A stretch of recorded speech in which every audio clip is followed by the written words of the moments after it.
You know what, guys?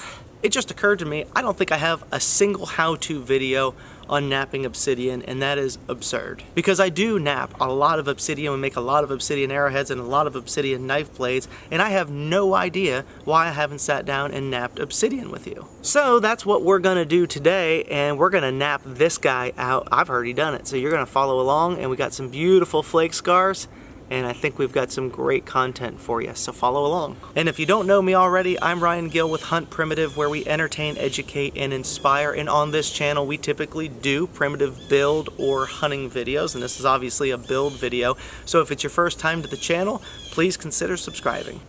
Well, let's start out by picking out a good rock or two. That one's a nice translucent black obsidian. They're all good rocks, but I'm really looking for one that I can knock a really nice spall off for you.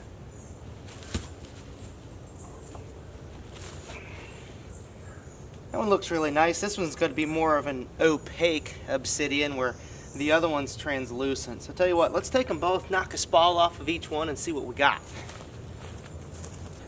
Now just because you don't see me not wearing gloves or safety glasses doesn't mean that you shouldn't.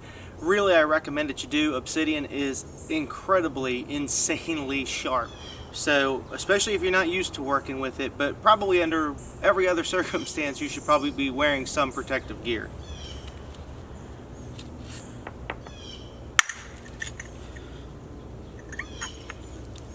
Oh, that's a good one right there. That's just what we were looking for. And that was just a beautiful flake that we pulled off. You can see it's translucent. That's really about some of the best obsidian you can get, is that translucent black. Really, really sharp, and typically a little bit more robust in some circumstances.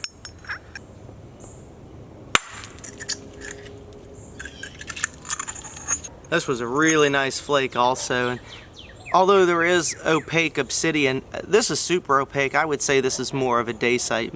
Dacite and obsidian's kind of potato. They're still a volcanic glass found in the same area, but really nice rock overall. But I think we're going to go ahead and work out this really nice flake of obsidian. Alright, we're going to work with the copper tools today because, like always, that's probably what 95% of the people that watch are really wanting to see. And if you like this video and you want me to do one with more of the indigenous style antler and hammerstone tools, I think we can make that happen. Just let me know in the comments if that's something that you're pretty hot to see, and if we get enough requests for it, I don't think I have any problem at all doing it. You know me, I'm always looking to teach you and show you something else. So with obsidian, I really like to go around and break off the thin little fragile pieces to get started, especially because that does help dull some of the edges. So I'll go all the way around, and all those really sharp knife edges, let's go ahead and batter those right off. Keeps our fingers a little bit safer, and then also we don't have to worry about those areas snapping as easily from the shock of when we drive other flakes. So I'm going to go all the way around. I do that. And then braid that all off, so we're starting kind of with a nice blunt piece, because remember, obsidian is ridiculously sharp, so when you get all this stuff on you, get it off of you. And make sure your pad always goes back on the same way while you're working, because you'll have that glass dust all over everything. So wear some clothes that when you're done with it, you could take them off, put them right in the wash. Don't go in and track them in the house. It'll make your wife upset. And then, of course, the mechanics of knapping obsidian is really no different than knapping anything else, except for the fact that it does break much easier. And because it breaks easier, if you hit it harder, it's got a greater chance of breaking. And that's also an important note, because due to the fact that it does break easier, it does tend to crush your platforms much, much easier as well. So when you're trying to get a really good flake, you need to make sure you batter it off really, really well, and then abrade it really, really well so you can run a nice long flake. Because more times than not, like if I don't run into this and start abrading, I might get another one, but see, that's what's going to happen right there, is just knock off little bits and pieces. Also, remind you one more time when you're doing it, make sure that you clean your lap off fairly often, because if you don't, you're going to swing your hand and you're going to get all these little micro chips. They're going to just jam right in the back of your hand. That happens to me all the time. At least my hands are good and tough because I do it all the time. So you'll probably see me not clean it off as often as you probably should. Okay, so we're going to continue to work around and just clean the piece up. And all of this information, I'm hoping that if you've been following along, that you're, look at that. Isn't that funny? Just busted that thing right in half for absolutely no good reason whatsoever. And that stinks because I was really wanting to make a nice knife blade out of that. Really just no reason, it just happens sometimes. So we'll go ahead and set these aside for arrowheads. We'll grab that piece of dacite, let's work that. You know what, we'll save that dacite for another video of just knapping dacite for the fun of doing that.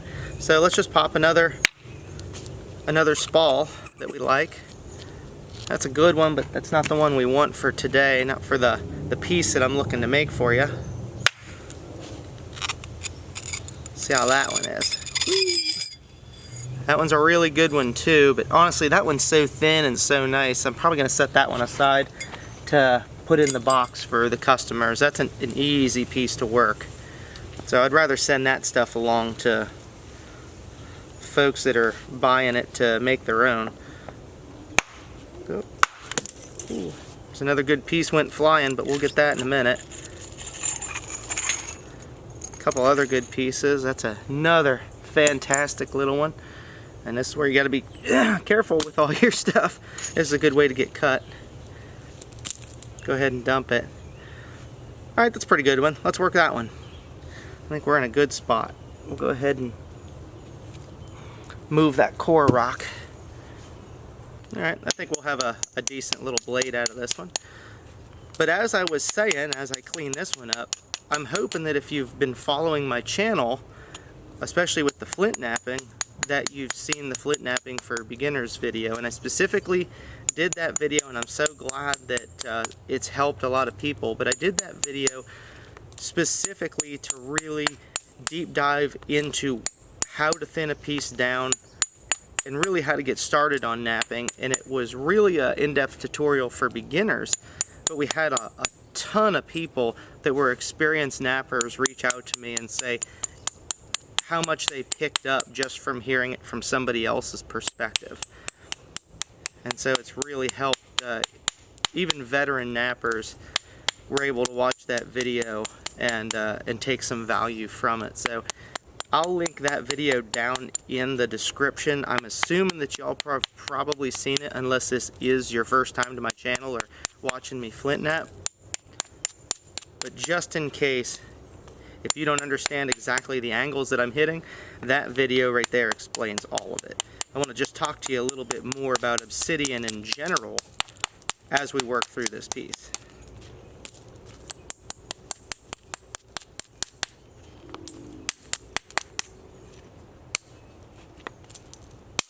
Takes a nice gentle tap.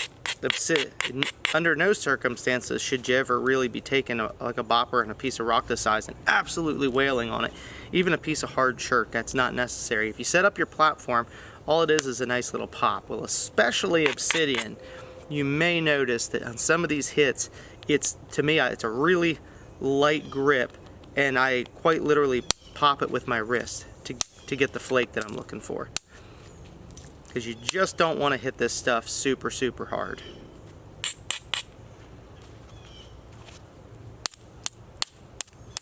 But the fact that obsidian is so sharp does make it perfect for tools and projectile points. And of course it was used extensively in the areas that it existed. Or still exists, I should say. Nice one there. But the trade-off for having it so sharp is that it is more brittle than chert.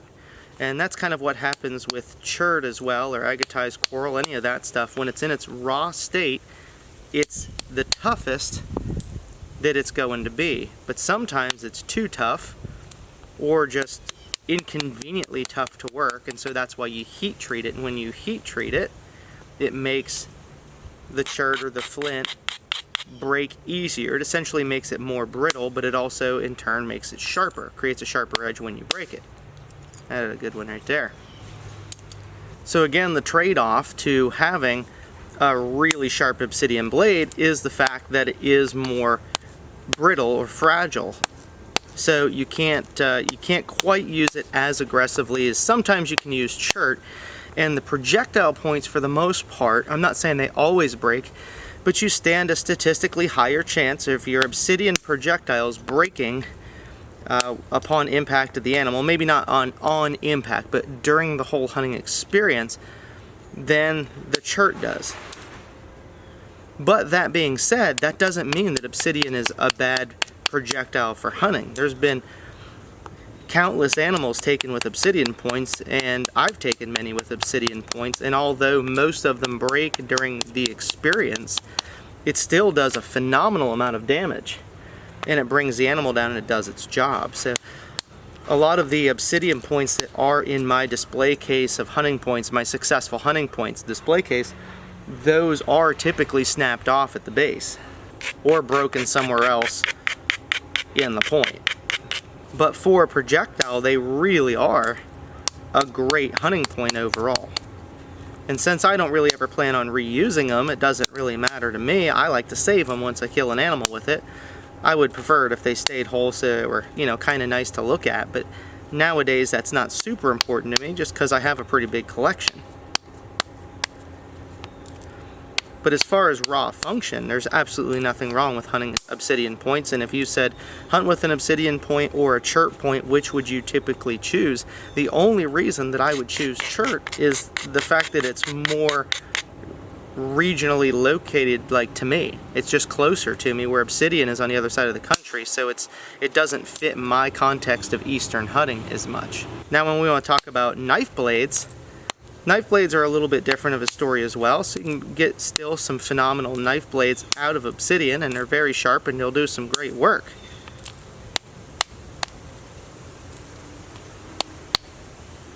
But a little bit more of a concern when working with obsidian on some of the animals, as far as boning meat off, is the potential of more likely breaking off little chips along the edge. Now that can happen with chert as well, and that's why we sharpen them a little differently than the arrowhead. So if you've watched my how to sharpen a stone knife video, it's a little bit different than how I do my scary sharp stone projectiles that are just made to go in, do massive damage through hemorrhage and kill the animal, where the stone knives, the edge is a little bit different, because if we make it that fragile, then we stand a lot greater chance of breaking teeth off. And for the most part, you wash the meat, it's all going to be on the surface, you're going to get rid of it anyway. I've never had a problem with that, and I've eaten a heck of a lot of meat that we've cut up with stone tools. But all that being said, you don't want your obsidian flakes coming off into your meat. So whenever you have to use obsidian for a knife, and sometimes maybe it is a better option to use you know, a jasper or a chert or something for a knife as opposed to obsidian. But that's not saying that you can't if you're gonna use it for processing meat. But if you do, you just want your blade to be a little bit more robust, and you want to make sure that the edge is going to be a little bit smoother, so you're not going to be breaking little pieces off quite as easily. But that's typically not a problem. Like I said, overall, I've never had a problem with biting down on a piece of rock or anything like that, so just be aware of it as a possibility. So that being said, if somebody says, well, I'm gonna build a knife, or I'm gonna buy a knife and use it to skin and process out my animals, what do you recommend? In that case, if it's for show, I think the obsidian is excellent. If it's for practical use, I typically say, not always, but I typically say do go with a chert or an agatized coral, just because for a knife it is a little bit more robust. But that being said, like I said, you can do every job that you can do with chert, you can do it with obsidian just as well.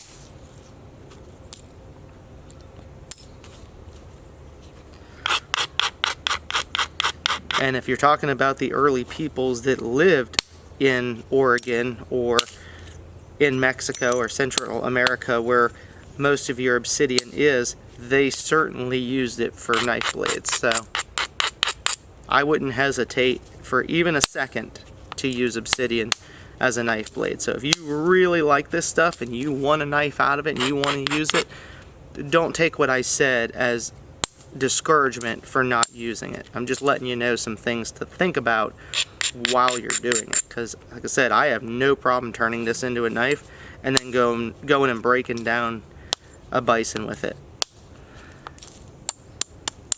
So it's just nice little taps when it comes to obsidian. Sometimes, you know, we are almost intentionally battering or crushing the edge, as you see I'm kind of doing now. I'm not trying if I get a hold of a good one and it runs a good flake, I'm okay with that. But I'm kind of building a sturdier platform at the same time that I'm just kind of looking for if I get a lucky flake that runs a little extra far. But now that I want to thin it out just a little bit more, I'll abrade it off. And these ones, I'm still not looking for a big flake. I'm just trying to get in here a little bit closer. There's a tiny little bump right there. So see how that one? That's about exactly what I'm looking for. It's perfect. That one too. And that one. Yeah, we better. I missed it that time. I didn't hit it, but I figured we better stop. And that was a little one, but it went really far. There we go. Perfect. It's about time to switch boppers to the smaller one. Maybe I'll do a little bit here on the base. Got to be careful with any sort of end snap or end shock from hitting the base on any point. That's why if you see the way that I hold it, I'm holding it like this. If you put a lot of pressure on it, I know people do it different ways. I've snapped them doing that. So now when I do bases, I am typically holding it like this. In fact, this the sun's not out right now, but I keep catching little hints of green. I think we got a little bit of green in this obsidian. It could just be reflecting off of the trees and stuff around me because it is overcast, but be curious to get this out in the sun when the sun comes out and see if it rainbows up a little bit better. But it does definitely have some green sheen to it. And that's not unheard of. Stuff like your green sheen and gold sheen and, you know, even silver sheen, which is a little more popular, or a little more frequent. Those are really popular types of obsidian, and then the rainbow, and of course the red and black stuff, which we call mahogany obsidian. That's really popular, and they all work very similar. There are a little bit of differences in the way they work, but overall they're close enough. There's no sense in really covering those separately, other than maybe you just want to watch me work a different piece of rock.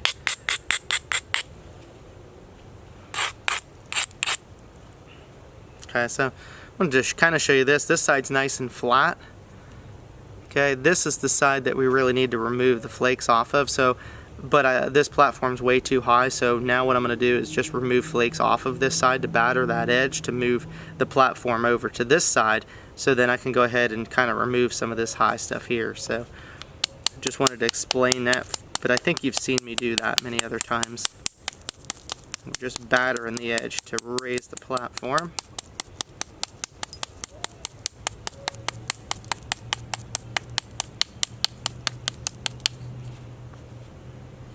A little bit more.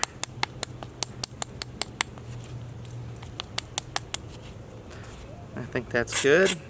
When you abrade, you'll notice like it looks like a cloud that comes off of it, like smoke. This stuff, I think, is actually, when it breaks, I have heard, when you grind on it, it's actually classified as a fume. And if you ideally you want to nap outside with a breeze. I do have a little bit of a breeze coming this way.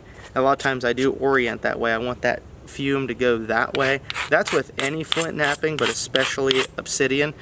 You have prolonged exposure to that, and that can be some nasty silicosis stuff. So for the most part, you work obsidian, work it either outside or make sure you're in a well ventilated area and with a fan running on you. You can feel it. When I was younger, I was like, bah, I don't care, I'm gonna do what I want to do. And I would sit inside with no fan and nap, and I would tell you, especially obsidian, but all chert, you nap indoors, without ventilation, or at least a fan or something to move it away from you, you will feel it when you breathe later on. You can absolutely feel your throat, feel like it has these little micro cuts all over it. And if you can feel it in your throat, you dang sure know it's in your lungs. So take care of yourself for the long term. I know when you're a kid you don't think that stuff's very cool and you're not too worried about it because you're still kind of indestructible. I did that as well when I was a kid, and I don't have any lasting effects from it now at this age, but who knows what the long-term future is going to hold.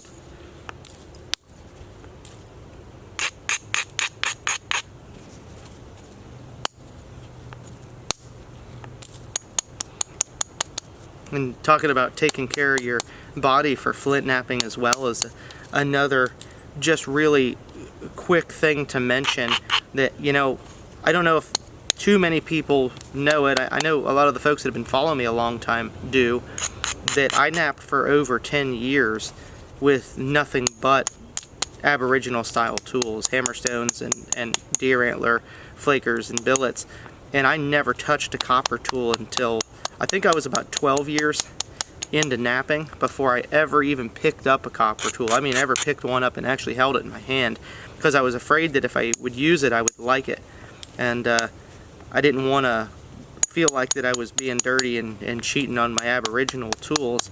But I was having some horrible tendinitis up in here and down into here that would run the whole way, and because I was making points all the time and blades and, you know, for customers and everything, and just using antler, and it was taking a lot longer too, but it was really taking a toll on my arm because of the extra pressure and shock. And I went and talked to Claude Van Order. I was chatting with him. He's an excellent flint napper, and a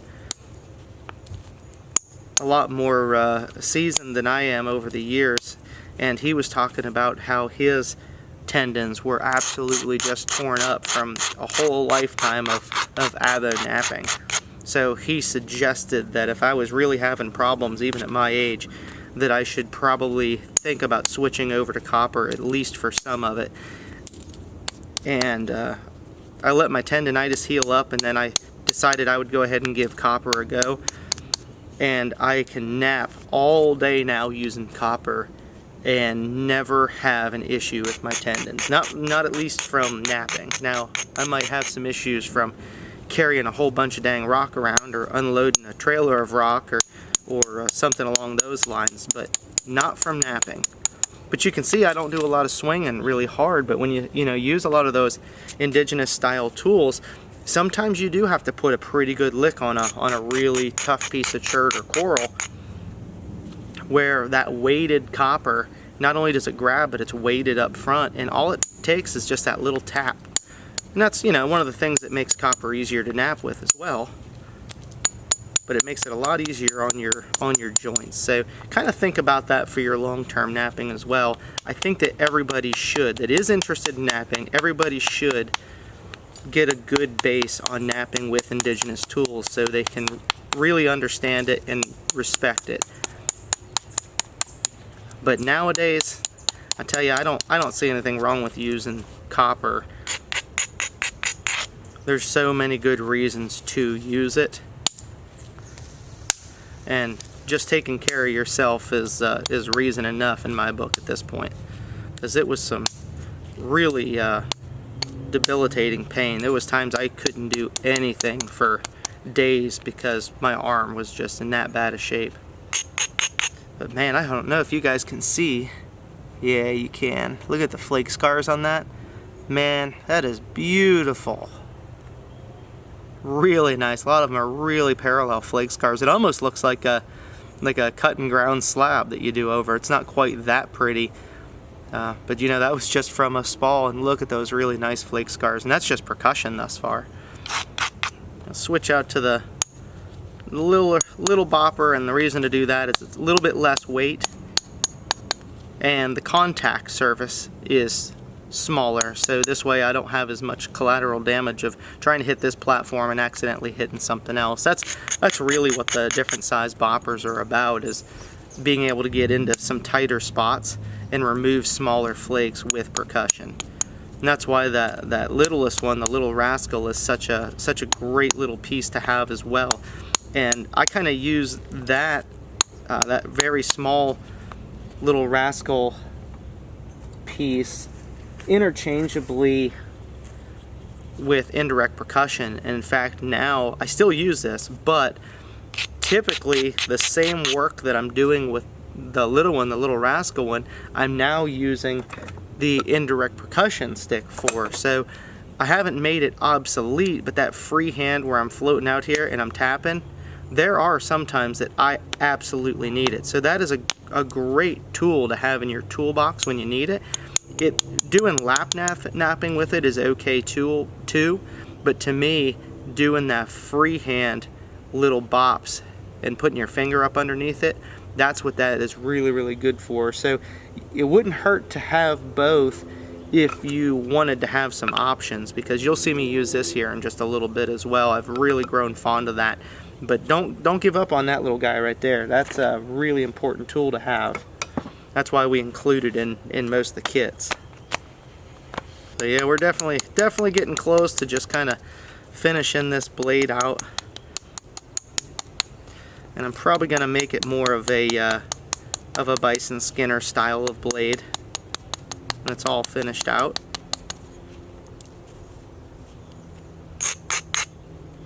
And what I mean by bison skinner blade is that's the type of knife that I call it, because we used it in the very first video of atlatling a bison, and then using some of these blades to partially cut it up. And then we went back, and when we did the second bison with the bow and arrow, we did the entire bison with nothing but Stone Age tools. So that's a really cool video. If you haven't seen that, you could look up HuntPrimitive bison breakdown, and you'll see us knock apart an entire bison with nothing but Stone Age tools like this. But so the bison skinner was just the original bison skinning knife that we used in that video, and the name just kind of stuck.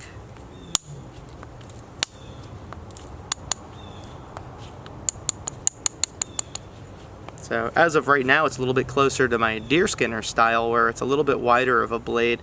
And so because of that, I might even stick with just doing the deer skinner style, just because it is that big. But if we want to do the bison skinner, at least mine, I do typically a little bit more of a paleo looking point, where I'll come down and start cutting it in a little bit closer into here, and then flare out the bottom, so it's got a little bit more of a paleo looking point, as opposed to, you know, maybe a little bit wider archaic or woodland period style of point. But that's all irrelevant. They all work just as good as the next one. It's just what you kind of like to look at and what you like to use. Alright, well, we don't need a tremendous amount of indirect percussion work on this blade. It's really nice, but I still like to use it to clean it up. Can you see?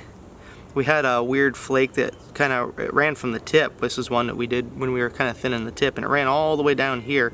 And it's fine, it was functional, but that one long flake scar kind of looks incomplete to me, but it still would function fine. So what I'm trying to do is actually erase that a little bit to maybe get some nicer flake scars like we have on that side. But that's just for the aesthetic reason of it, is just see this area here isn't quite as pretty, but we can sharpen that edge and absolutely use it. I just want to refine it up just a little bit better. In fact, I'm going to go ahead and put my my reading glasses on, not only because it really helps me see up close, but the indirect percussion can definitely throw some gnarly flakes, and it doesn't hurt to have your eyes a little bit more protected when you're doing this.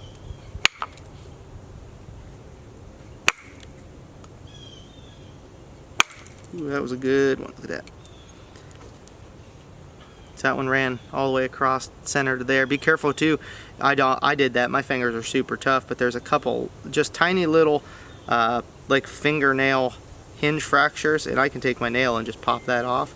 But if you run your finger like that, it'll just shave your finger right off. Luckily, I've got very thick finger pads from doing this all the time, but I felt it cutting right through it. Another beautiful one went over past center. So really kind of getting these nice flake scars established and thinning this edge out to be just about as nice as this one.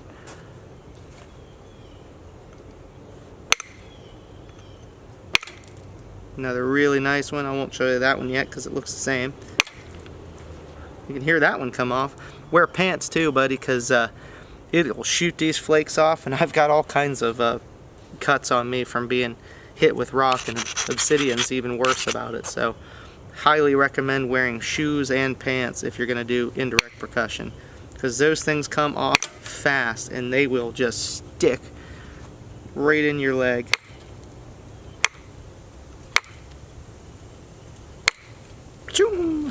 That one hit me in the ankle. Luckily it hit me in the sock.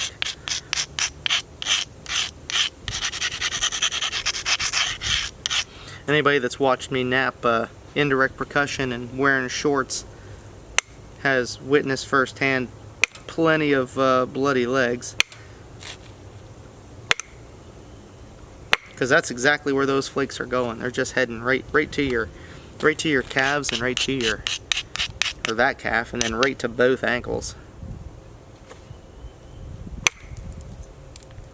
Really nice. See how we took that goofy spot kind of out, and look at the flake scars that we got in place of it just from using that. So remember, that was that side. You can see the flake scars there. Really nice. And then that one really weird spot, and there's some of it up here still. That doesn't offend me too bad, but over here now we really cleaned those flake scars up nice. Now it's so nice that I kind of want to, I don't have to, but I'm going to clean this edge a little bit, and I'm going to do a little bit more on this side just so I can really clean that up. Really, really nice. Ooh, that's a good one. Another really nice one. I'm not trying to remove a ton of material. I'm more or less trying to make flake scars. I don't want to thin this point out a whole lot more. We could certainly get it thinner. Remember, with obsidian, I want to try to keep a little bit more mass to it, or a little bit more thickness, so it's a little bit more robust. In fact, what I'm going to do is take this bopper and kind of use it as an edge to crush, to raise that platform just a tiny bit. It's a little bit low on my platform, and it's a little bit sharp of an edge, so the indirect percussion bit doesn't want to grab and pull those flakes off quite like I want it to. Should work now though. Yep, they're perfect. That one wasn't exactly the way that I wanted it, but it's not bad. I probably should have studied it just a little bit better. There's a good one.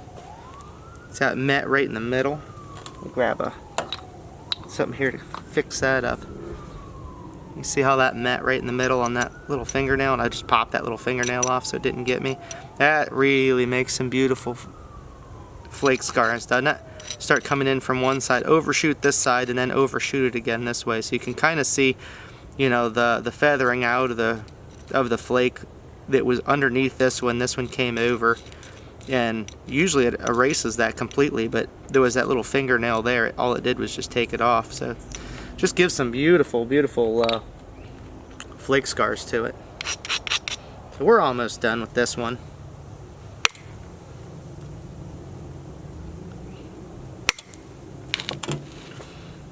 And what's really so nice about the indirect percussion is that it gives you a chance to study and, without a doubt, put the bit right where you want it. So this way there's no missing in swinging, and that's why you can be so direct in your hits, because you can look at the platform, set the bit right on the platform, and run that flake exactly where you want it to go. And it's not just a straight in. You can angle it this way or angle it this way.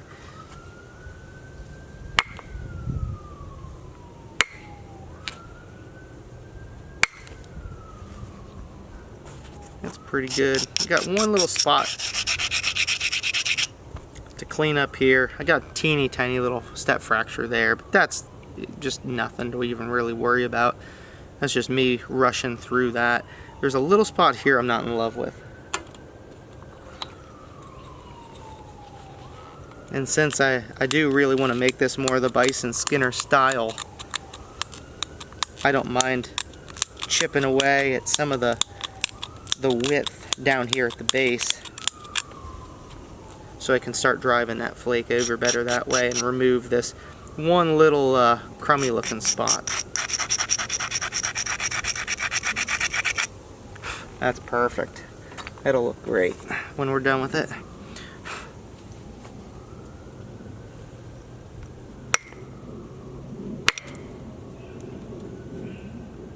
Now, I'm trying to thin just a little bit right here, but not much. Right there is going to be about my last little thinning spot, and that's because that's got that one kind of hinge right there. But overall, I really don't want to overshoot at this point because we're really getting down to the thickness that I want. And we do have, you know, really nice flake scars on both sides, except for just a couple teeny tiny little incidental spots. But if they look too perfect, then they don't look like they were napped out of a spall either.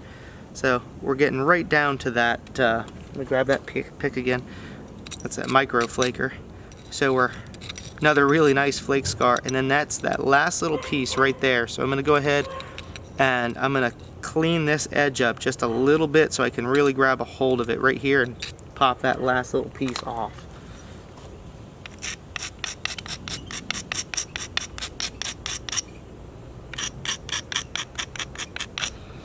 I don't think we need to set up a better platform with the pressure flaker. I think we're good, but if it doesn't go, then we will have to set up a better platform and sacrifice a little bit more width.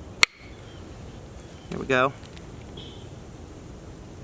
That ran it right across it. Look at that.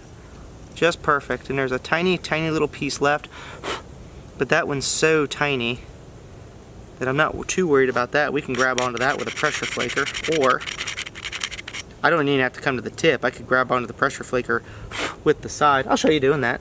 No sense not. I take a micro flaker. Don't grab right on the tip and try to drive the flake.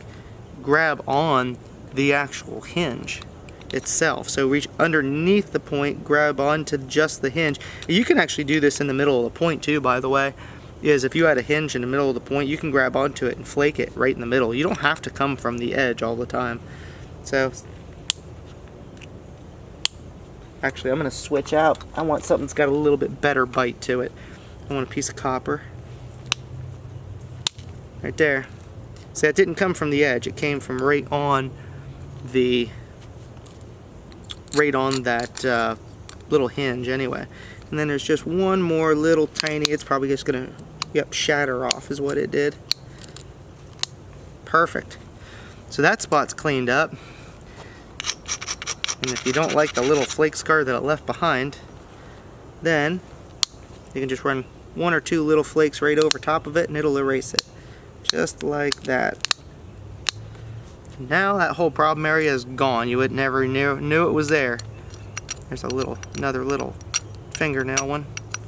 There it is. So I think we got a really nice blade out of that. Really nice flake scars on that side. Really nice flake scars on that side. So as far as I'm concerned now, I think we're about done with that. At least as a preform. And then we can turn it into whatever blade we want later. And in fact, instead of walking through that entire process, because I've already done that, that's when I would send you over to that video on sharpening a stone knife, because it will show you everything about. I've already got that whole video about doing just the edge. So I think we've taken this as far as we really need to take it today. Maybe I'll kick off another video and maybe we'll put a handle on it in that video, but maybe not. I've done those videos as well. Let me know in the comments what you want to see me do with this blade. Do you want to see me finish it out more as a paleo point and save it? Do you want me to finish it out and put it on a wooden handle? What would you like to see out of it? And of course, keep in mind, guys, too, I appreciate you watching and following along. Any tools or rock that you need, we do have it at HuntPrimitive.com under the flint, knap, and supplies section. But it doesn't matter, like I always say, it doesn't matter if you get it from me or get it from somebody else. As long as you got knapping tools in your hand and you're working, that's the most important part to me.